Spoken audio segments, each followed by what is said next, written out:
Hi, welcome back to Mind Control, where we inspire and motivate you. Hope you enjoy the video. The caliber of our life has everything to do with the caliber of the emotions we experience on a regular level. We are our emotions.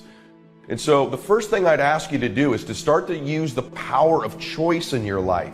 Yes, you get to choose your life. You get to choose how you feel, not other people. There's these illusions in life. We really can't control anything other than our own thoughts, our own behavior, our own patterns. We can't control what other people do, say, or think.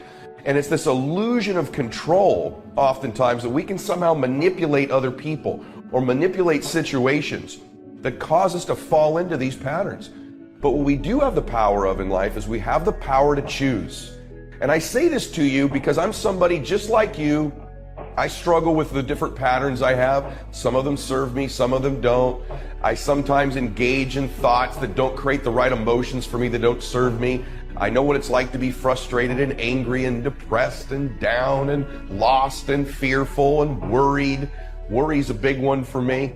I love to fall into the pattern of worry. When certain circumstances begin to happen, it creates a trigger and a pattern in me. And man, do I love to worry.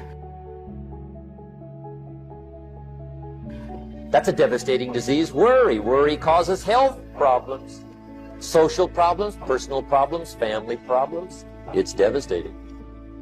Worry long enough, it'll drop you to your knees. Could reduce you to begging. My advice to you is do what I finally did on worry. Give it up.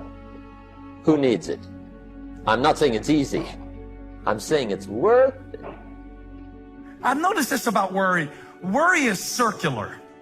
Worry is going round and round. It's not being concerned about something. My mind just starts spinning. Now that's what it's like to toss and turn over stuff you can't control. Because after you've spent all night spinning, all day spinning in your head, and what if it starts with the most innocent thought, an innocent thought, and gets you to take it in the wrong direction. A scenario that on the surface doesn't seem that bad, but it's the way you spin it. I'm not getting anywhere. I'm not working on it. I'm not making progress anywhere.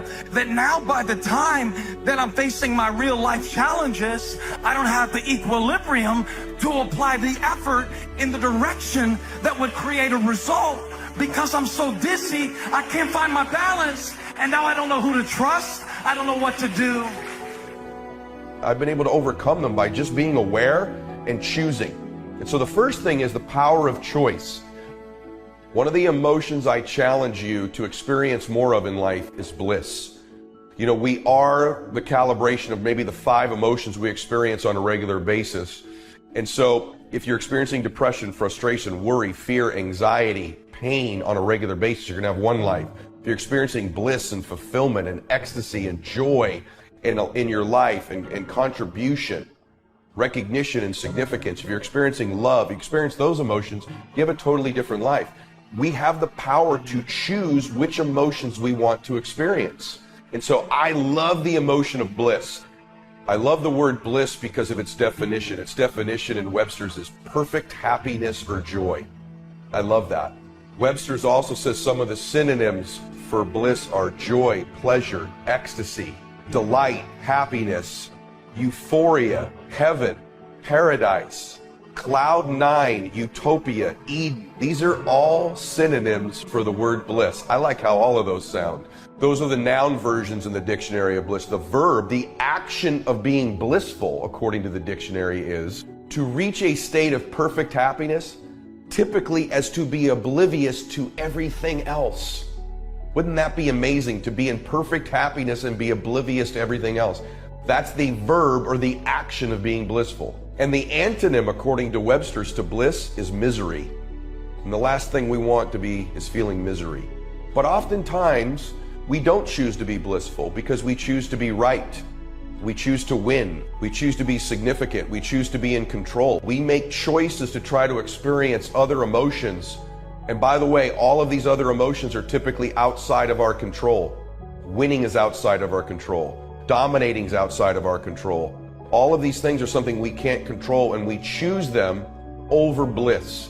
But what if you just made a conscious decision right now? I choose bliss. And it's being aware of the other things you choose so that you can be conscious when you go to choose those things, you go for bliss instead. And by the way, not making a choice is a choice. A non-decision is a decision. If you don't choose consciously to begin to experience the emotions you want, okay, for me, bliss is very important. Joy is very important. Peace is very important. Contribution is very important. Connection is very important.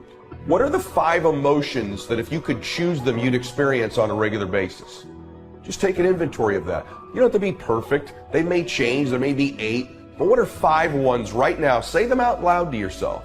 What are the 5 ones you'd want? Is it love? Is it ecstasy? Is it joy? Is it passion? Is it intensity?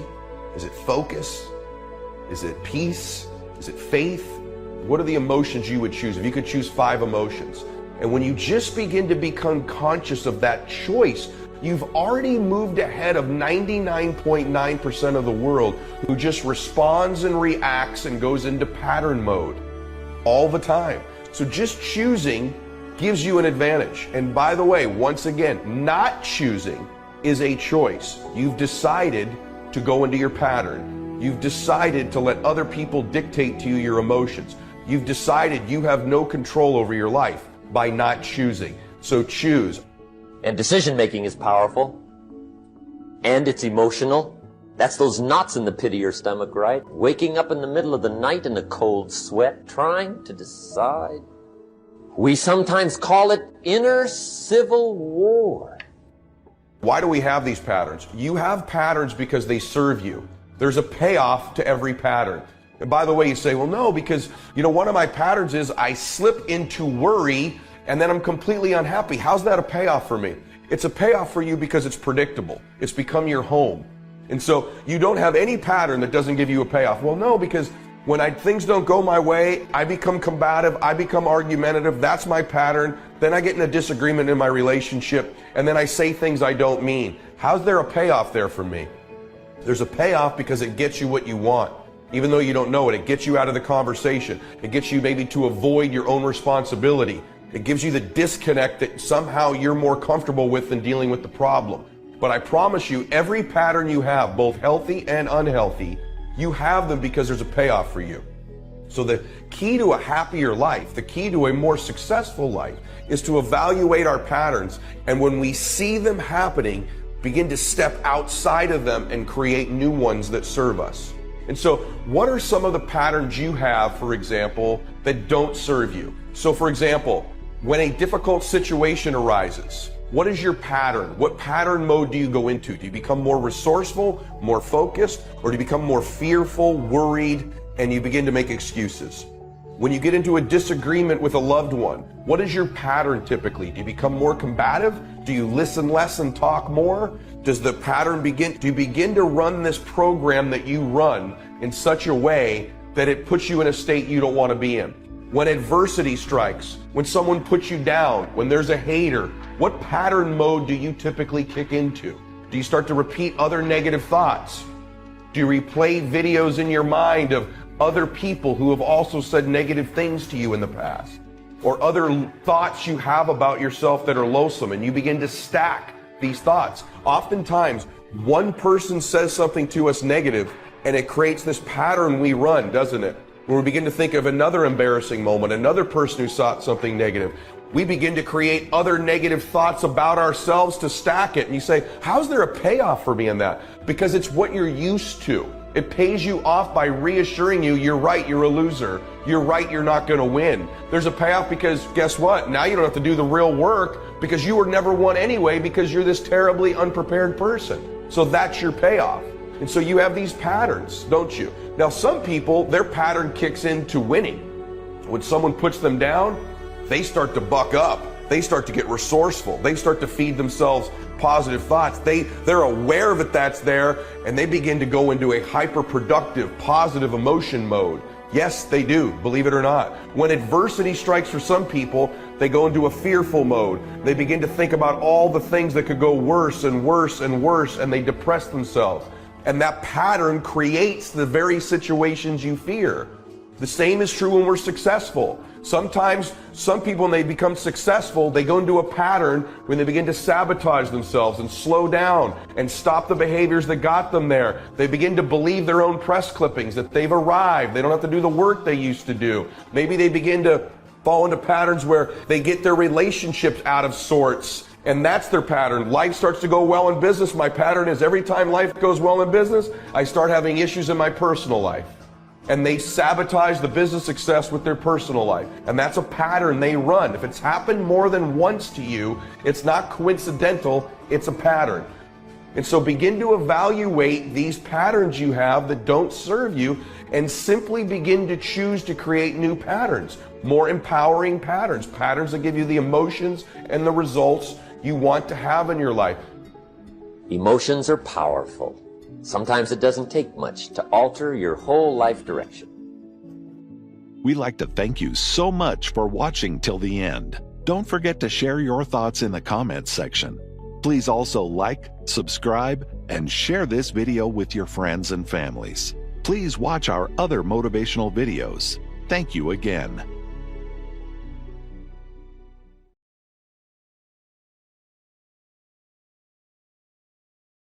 Take ownership. Take extreme ownership. Don't make excuses. Don't blame any other person or any other thing. Don't hide your delicate pride from the truth. Everyone took ownership of their mistakes. Everyone took ownership of the problems. Take ownership of your job, of your future, and take ownership of your life. And lead. Lead yourself and your team and the people in your life.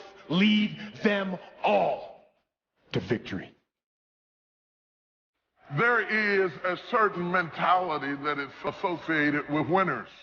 Because there's a mentality. This is not about money. It's not about anything tangible. There's a mentality that goes along with winning. Trying to learn early the consequences of errors in judgment, poor behavior, and then try to learn from others that have gone down a disastrous road, and sure enough, they suffered the consequences, and you say, wow, then I'm going to change direction because I don't want those consequences.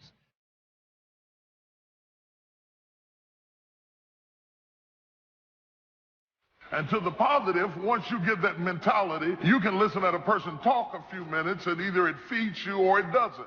And you learn sooner or later that things that don't feed you, you don't spend time fooling with it because it is counterproductive to where you're trying to go. You don't argue with people. You stop arguing with people. You just move aside and go on in your own direction because you finally got it on the right road, and you don't want anything to blow you off course. And now that you've got your focus, you want to be able to maintain your focus and keep moving forward. Likewise, failing has a pathology. You can get in around failing people and have failing circumstances and listen at negative talking, and after a while you find yourself unable to get back up again because not only are you down, but what is worse is your environment is down, and everybody who's talking to you is talking down, and you develop a mentality built around your condition. Learning from errors in judgment. A few simple disciplines practiced every day. Now you're on the road to success. A few errors in judgment repeated, and you can turn anything around.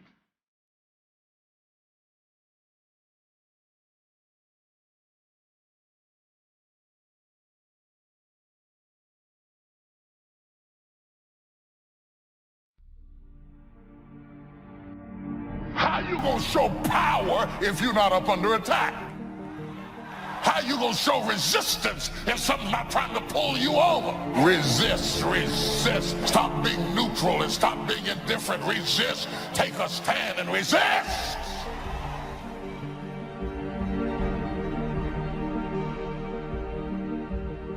You know, courage mounts up, and then sometimes we have the doubts that creep in, and we reach a little deeper to find that courage that overcomes our doubts and our fears. Courage to do what you didn't think you could do. The courage to step into territory that might be a little unfamiliar. The courage to talk to somebody you don't know.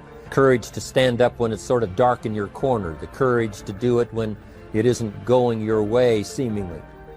Be strong and very courageous. Be strong and very courageous. Be strong and be of good courage. Be strong and possess the land. Don't wait anymore. Don't think anymore. Don't plan anymore. Don't contemplate anymore. Don't make any more excuses or justifications. Don't rationalize anything else. No and no. Instead, be aggressive. Take action now. And what is the first action that you need to take? Take the step. Step aggressively towards your fear. And that step towards your fear is the step into bravery. Because we're scared of what we don't know. And there is only one way to learn and to know, and that is to confront that fear. You have to step, you have to go. And this simple action, this simple attitude, it answers so many questions. How do you change your diet? You step, you go. You step, you go. How do you overcome fear of failure or fear of success or fear of fear itself? You step. Face everything and rise. That's what a few people will do. The ones who will face everything and run, they've already gone to look at television and constant negative news and other drama stuff and go to bed fearful tonight. They won't even get a good night's sleep. This is for people that are positive, that are motivated, and that are hungry. I can't say this enough. Work on your mind.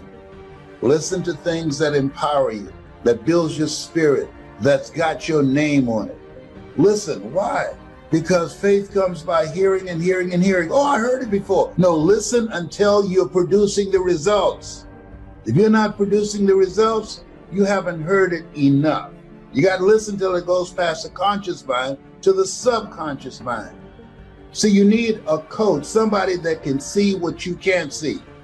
We all have doubts that attack us. We all have small fears that creep in. That is the nature of life. But that's what faith is all about. That's what courage is all about. To serve us when our doubts will not serve us well. Faith to overcome fear and courage to overcome our doubts. That, of course, is the very essence of life itself. Because we all have this warfare going on. In our own body, the warfare between health and illness. The struggle is on. The struggle between light and darkness, the struggle between good and evil. We must drive the dark side of our nature into a small corner and let the positive side flourish. So self-control is certainly necessary to be a strong leader, so that you can become the best example of choosing wise words and not being careless, that kind of control. You work on your mindset. You read 30 to 40 pages of something positive every day. You can't help but change. I'm an assassin. I'll kill every negative, mediocre cell in your body. You were born for greatness, not to be a victim. No, life happens to everybody.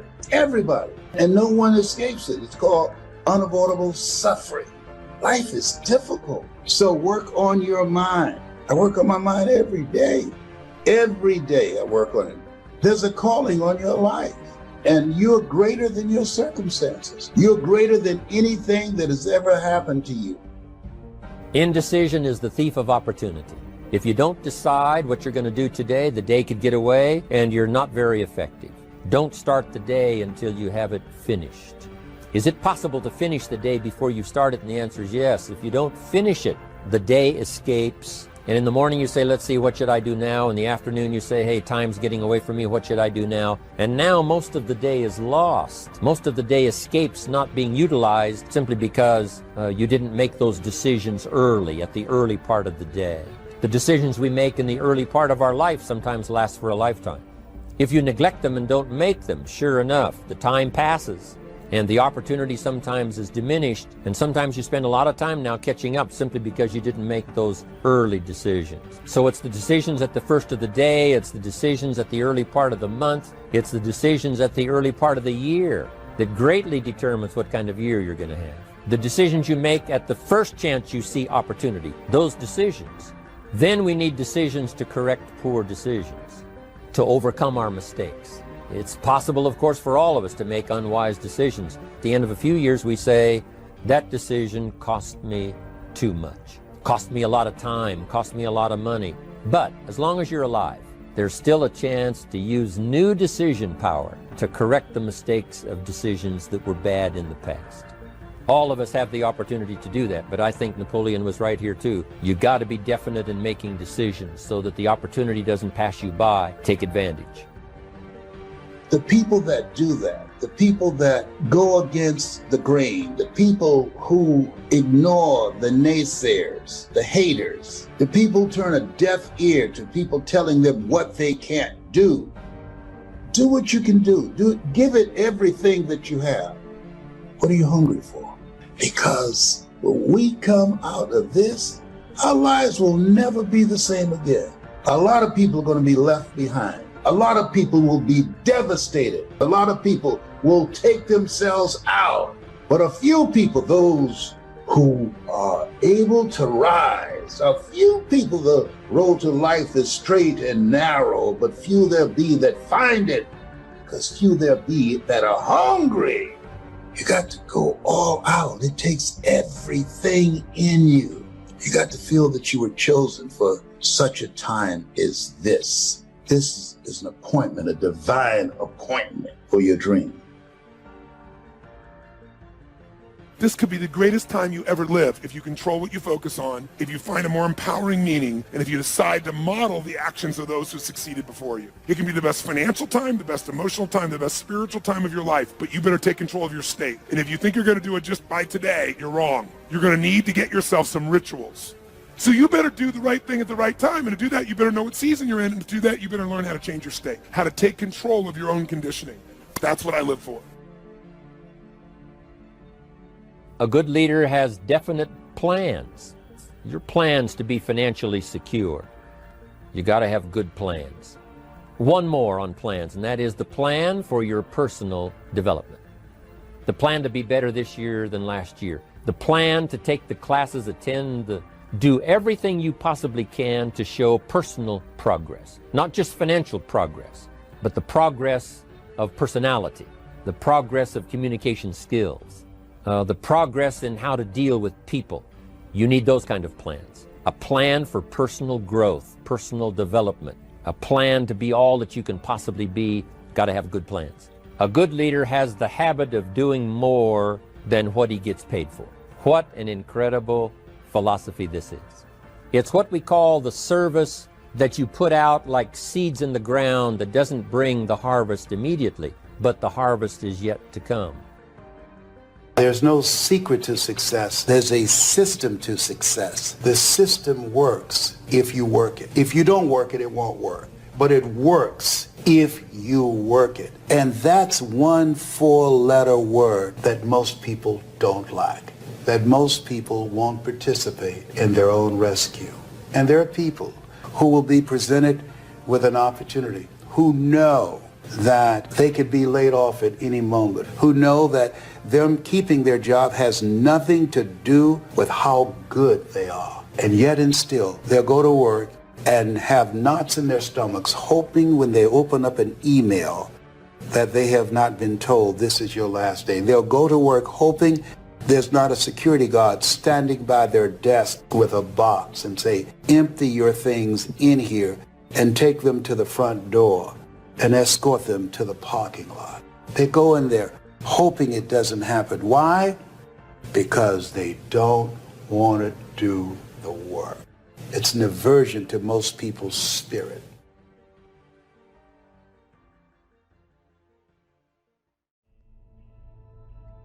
that once a person's mind is expanded with an idea, it can never be satisfied to going back to where it was. So some of you are going to experience a breakthrough. Some of you are going to go back and look at your dreams and brush them off. Whatever goal that you have in mind, I want that to be a goal that will challenge you, something that will make you stretch. What is it that you looked at some point in time and you decided that you couldn't do it, that you talk yourself out of it? Whatever it is, bring it back out there. How you're going to do it, that will come to you in due time. You've got to begin to take a look at your life and look at where are you right now? What are your strengths? What are your weaknesses? What gives your life a sense of fulfillment, a sense of joy? What is it that you could love doing 7 days a week? See, you don't get in life what you want, ladies and gentlemen. You get in life what you are, not what you want. You see, the good news is that we can always become more by working to develop ourselves. Think about that.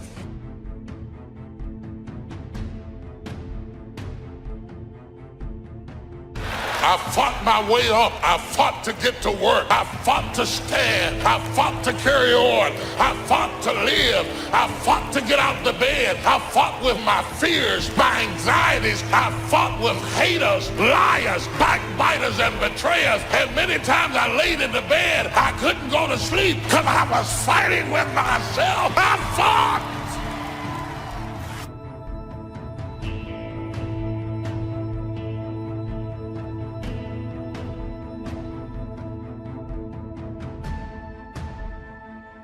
Some people get it the first time they hear it. And then some folk got to go home and chew on it and think about it and turn it over in their minds. And sometimes it takes a year, 5 years, 8 years. You can't be impatient with the seed coming up because every seed does not come up at the same time. You have to be patient with the soil. You have to tend it. You have to take care of it. You have to make sure that when the seed is ready to be cast, that the soil is ready to receive it.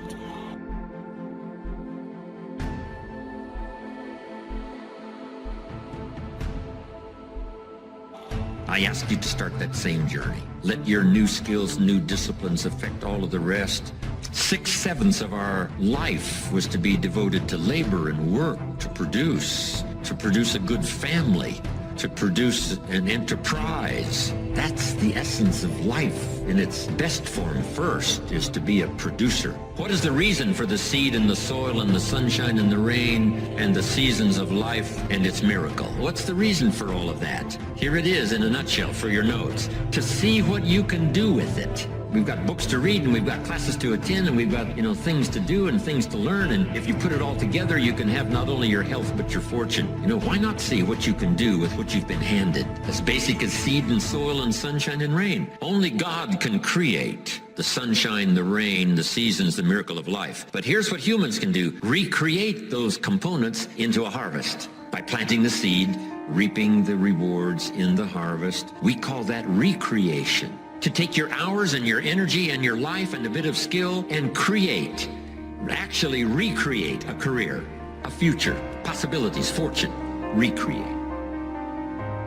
I mean, really, how many years ago did you come up with what you could and couldn't do in your life? How many years ago?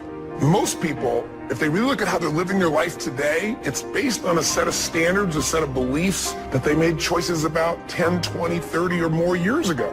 I mean, very often we made decisions in our youth or very young about what to believe, about what we were capable of, about who we are as a person, and that becomes the glass ceiling, if you will, that controls us. I'll give you an example. Look at your physical body. Your physical body today is an absolute reflection of only one thing. Not your goals, not your desires, but your standards. Again, the strongest force in the human personality is this need to stay consistent with how we define ourselves. So when you begin to say, what is it that I want to leave? What contribution that I want to begin to make? What difference do I want to make in life? What chances I need to take? What risks do I need to begin to embrace? What fears do I need to step on? What areas of my life am I dead right now? What dreams? You can either live your dreams or live your fears. You have got to get to a point where you say, I'm sick and tired of living like this. There's got to be more. That's when people go out and strike out on their dreams. You don't always get your goals, but you always get your standards. Everybody in life gets their musts.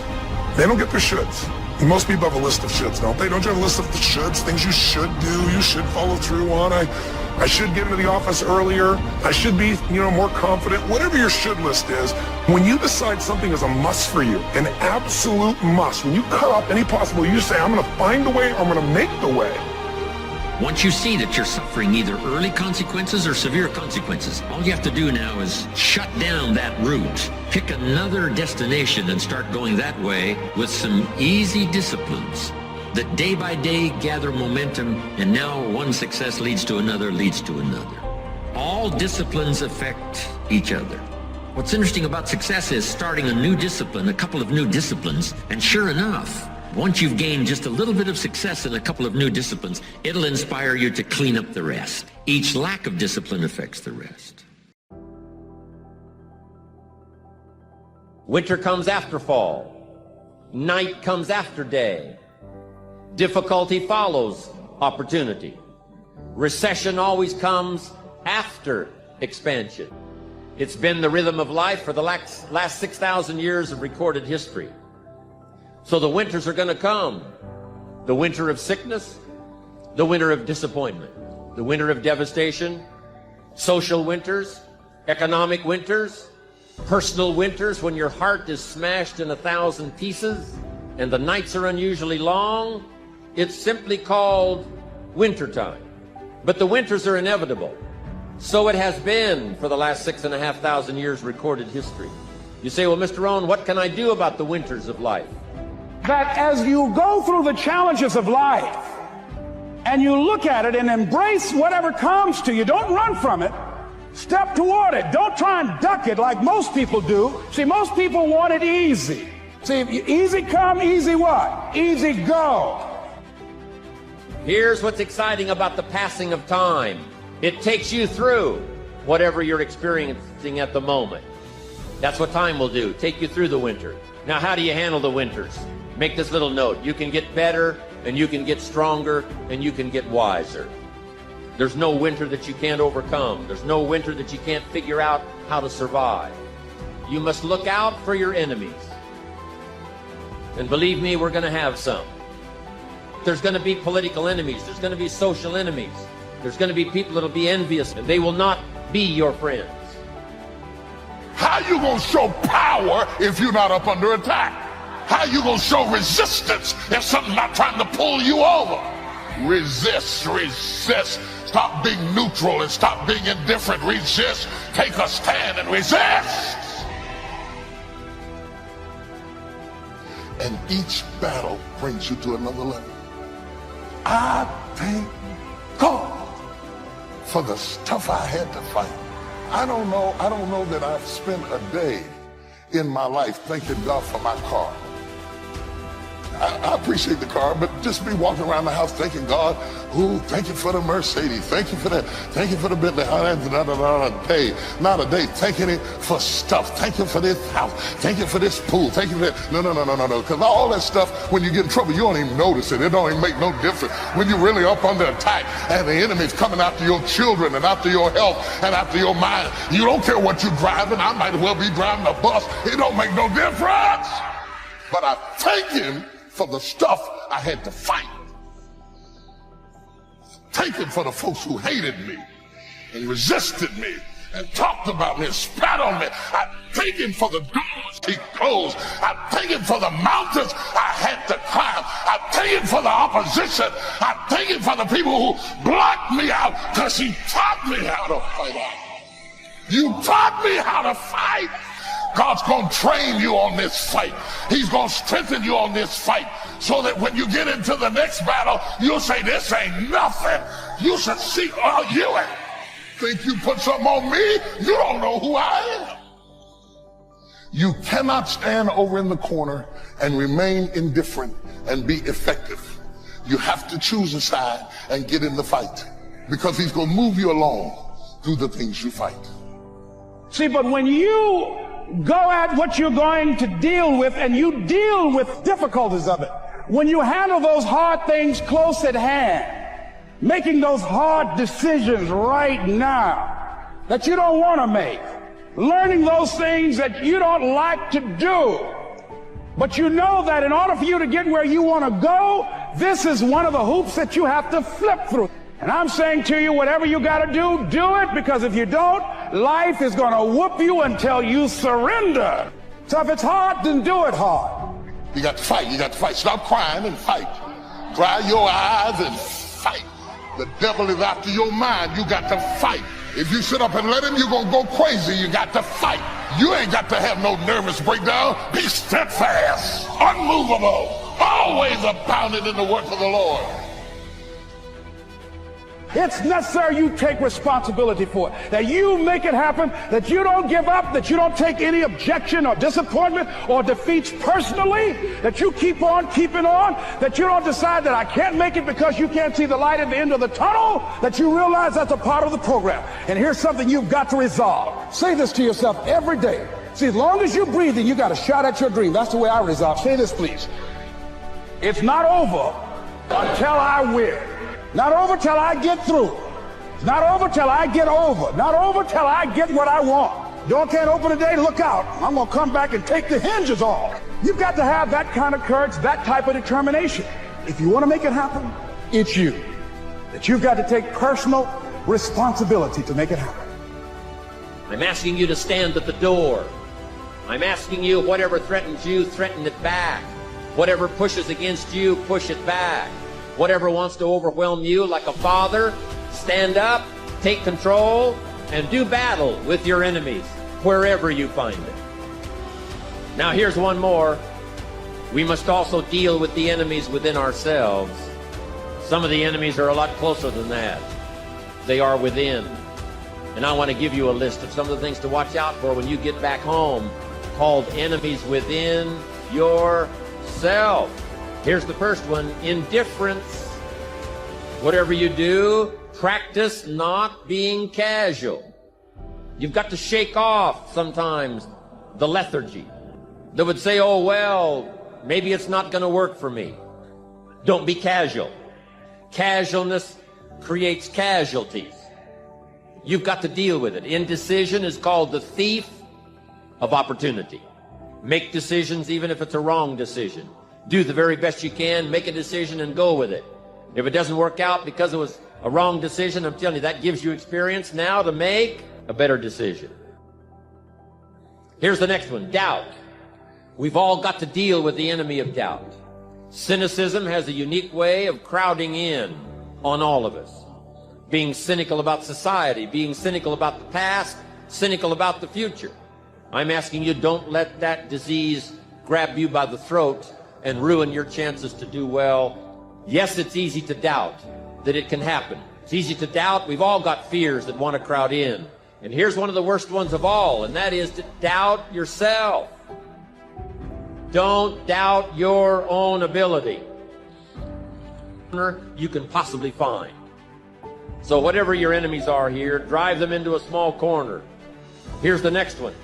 Overcaution. Hey, in the spring, if you're too cautious, you never will plant the seed. If you're too cautious, you won't take the chance. If you're too cautious, you won't step out front. Make this note. You've got to take Check out our other motivational videos Drive your that will help you turn tendency to be too cautious. Drive it into a small corner. Yes, you can't be gullible. No, you can't go for everything. Yes, you've got to be careful. Yes, but don't be so cautious that it paralyzes you. Don't be so cautious that it restricts your chance to do better. See if you can't conquer that. Here's the next one. Pessimism. Yes, there's the dark side. Yes, there's the problem side. Yes, there's the difficult side. But I'm telling you, it's not the only side. Yes, the glass is half empty, but it's also half full. Yes, there's the dark side, but there's the light side. Yes, the night comes, but so does the day. I'm telling you, don't be afraid of both sides, opportunity and difficulty, chance and danger. Learn how to handle it all. Now here's the last one. You've got to deal with it. I have to deal with it. We all have to deal with it. And that's complaining. Yes, there's room for a legitimate complaint. But here's what I'm asking you. Don't let complaining master your life. If you become a chronic complainer, I'm telling you, nobody wants to be around you. Chronic complainer. I wouldn't want you for a business partner. Don't let complaining conquer your life. This here is the reality? Do you mean that the competition is not the reality? Listen, work is behind the scene. Competition is the easy part. Behind the scenes is where the work is done. If you want to find heaven, you must go through hell. If you want to find growth, you must first go through resistance. Go through pain. You have to go through hell to get the results. Go through hell to get to your heaven. Today, I wanted to just really hit on something.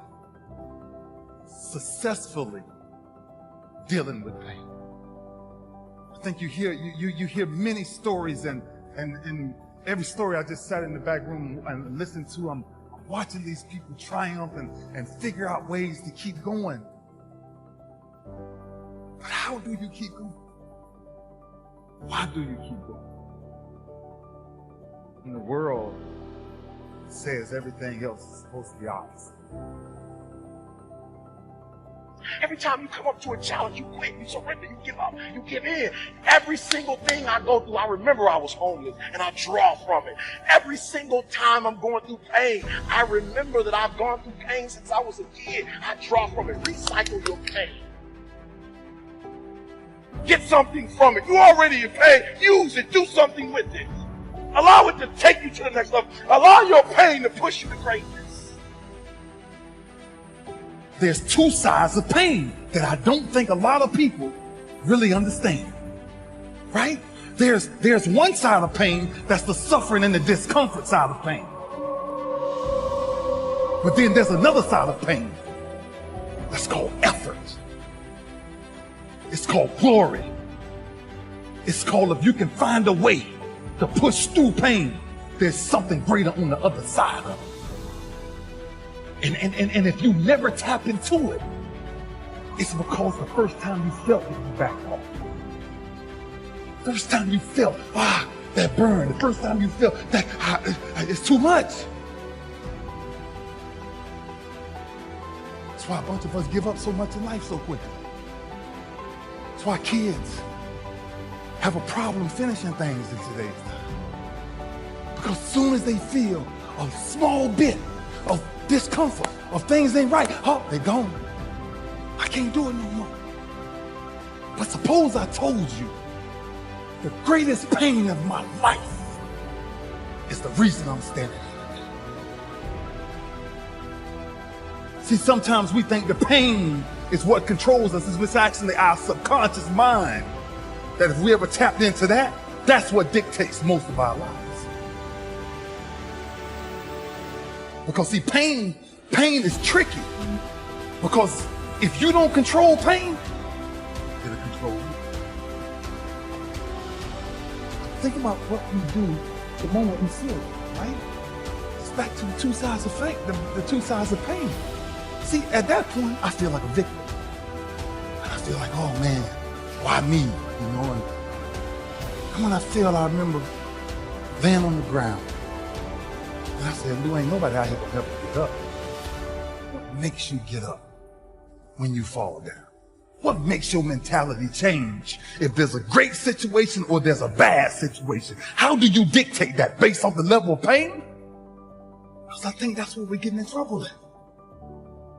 So when I started cycling, when I started going to see these doctors, I realized that I turned my greatest pain into my greatest achievement.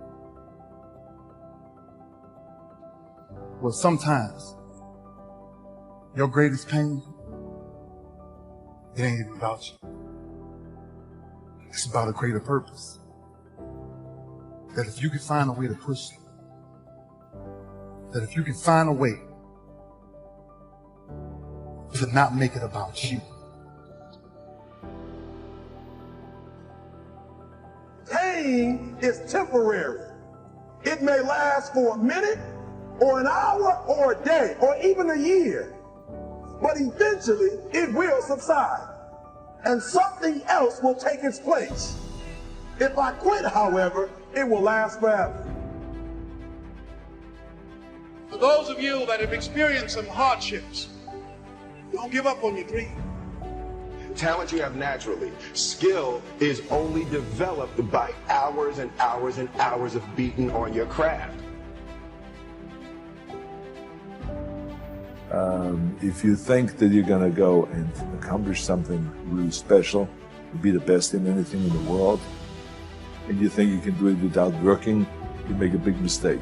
Because no matter what I did, if it was in bodybuilding or in acting or if it was in the political arena, it always took a lot of work. And you got to put out, and you got to, sometimes make a lot of sacrifices. Notice, if you're not willing to work hard, forget about it. I always questioned myself in the best of times, even when I was world #1 for many weeks and months in a row. At certain times during the year, I said, what can I improve? What do I need to change? Because if you don't do anything, or you just do the same thing over and over again, you stay the same. And staying the same means going backwards, because the other guys are working hard and improving. So I always need to find ways to improve my game as well. All of my greatest teachers came through my greatest pain. My greatest growth came after my greatest pain in the gym and in life. Without pain, there is no next level. Without hell, there is no heaven. Go through the darkness to get to your light. Pain is my friend. Pain pushes me to greatness. I invite pain to attempt to defeat me, but defeat me it won't. Because my heart is greater than any pain. My heart is greater than any pain. My heart is stronger than any pain. My heart is greater than any pain. My heart is stronger than any pain. Pain changes people. Pain forces change. If you're tired of the pain, push through it. If you're sick of the pain, push harder. Push for longer. Push through the pain. Without pain, there is no next level. Without hell, there is no heaven. Go through the darkness to get to your light. Use the pain as fuel. Fuel that will take you wherever you need to go. Use the pain as motivation. Motivation to be better. Motivation to get stronger. Motivation to never be reduced by the pain ever again. The pain I feel today will be the strength I need tomorrow. I've never known a strong person with an easy past. Strong people are strong because they've been through the pain, because they kept going, they kept fighting, and they did not allow the pain to defeat them. That is mental strength. That is character. In life, you get to choose. Will the pain stop you, or will it grow you? I truly believe we are all equal as human beings. If we are obsessed with something and we truly pursue our passion with everything we have, regardless of anything else, if you are obsessed, work hard, put in the time, you will succeed. And that is a philosophy that I carry, my coaches carry, and to see LeBron James, who's like a mega superstar over here and a phenomenal athlete, share that belief is inspiring right back to me. It shows that we are thinking correct. This is hard work. This is an obsession. Nothing can beat hard work.